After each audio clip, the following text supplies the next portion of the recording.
अस्सलामुअलैकुम रहमतुल्लाहि व बरकातुहू।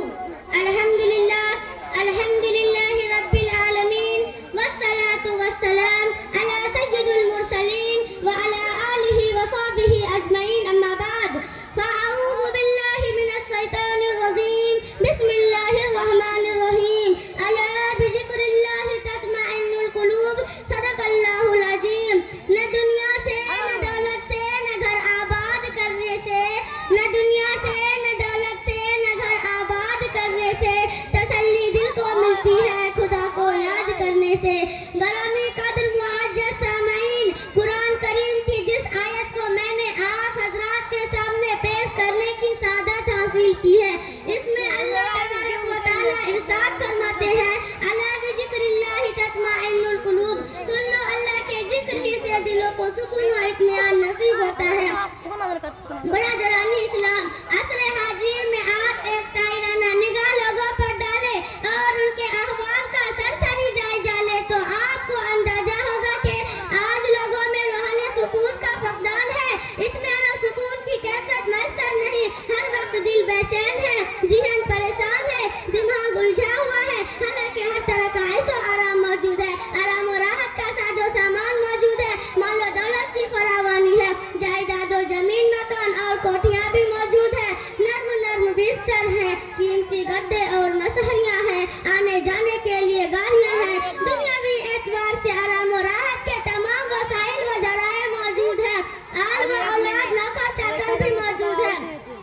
अजीज व रिश्तेदार मौजूद है, सभी कुछ मैसर है, मगर फिर भी दिल को सुकून की दौलत मैसर नहीं, दिल को करार हासिल नहीं, रूहानी इत्मीनान नसीब नहीं। मोहतरम दोस्तों, कभी आपने गौर किया कि आखिर ऐसा क्यों है? क्या आपने कभी सोचा कि दिल का सुकून कैसे हासिल होगा? याद रखिए, दिल का सुकून मालो दौलत मकान और जायदाद और दुनियावी असबाब में नहीं, बल्कि दिल का सुकून अल्लाह के जिक्र, अल्लाह की याद में है। अला बिज़िक्रिल्लाहि तत्मइन्नुल कुलूब। सुनो, अल्लाह की याद से ही दिलों को इत्मीनान मिलता है। सामईन कराम, आज हमने अल्लाह का जिक्र छोड़ दिया, खुदा की याद से हम गाफिल हो गए, आखिरत की फिक्र हमने छोड़ दी, कब्र की तारीकी को हम भूल गए और दुनियावी असबाब व वसाइल में मन्नत होकर खुदा की याद से हम गाफिल हो गए। मालो जायदाद और दुकान में लगकर हम नमाजों से गाफिल हो गए, मस्जिदों से दूर हो गए, कुरान की तिलावत से महरूम हो गए, अहकाम इलाही को पस्त पिष्ट डाल दिया और नफसानी ख्वाहिशात के पीछे चल पड़े, गुनाहों को दलदल में फंस गए, नेक कामों को भूल कर बुराइयों को अंजाम देने लगे। ऐसे हालात में भला हमें कल्बी सुकून क्यों कर हासिल हो, हमें रूहानी इत्मीनान कैसे हासिल हो?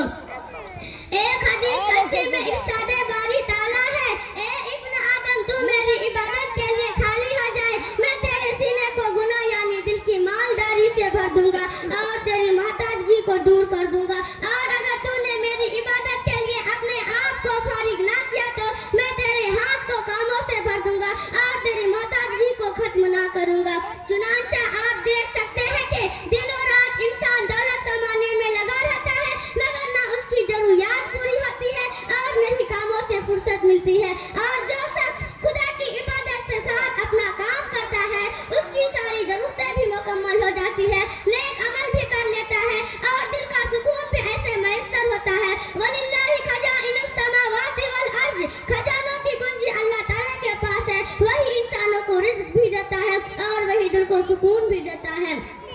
हजरात गरामी, गुनाहों के समंदर में डूबकर सुकून की कैफियत हासिल नहीं हो सकती, मासी के दिल में रहकर दिलों को इत्मीनान मैसर नहीं हो सकता। आइए सबसे पहले गुनाहों से तौबा कीजिए,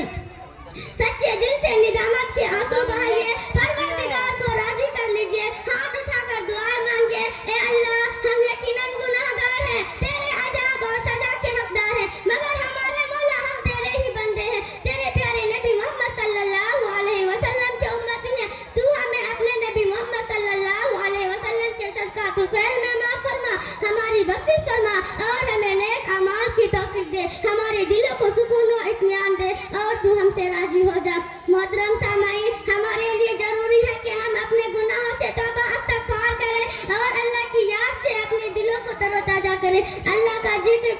जिक्र दिलों की बीमारियों से निजात का जरिया है, अल्लाह का जिक्र बीमार दिलों के लिए सफा है, जिक्र से ही दिलों को पाकीज़गी हासिल होती है और जिक्र ही से इत्मीनान और तरोताजगी नसीब होती है।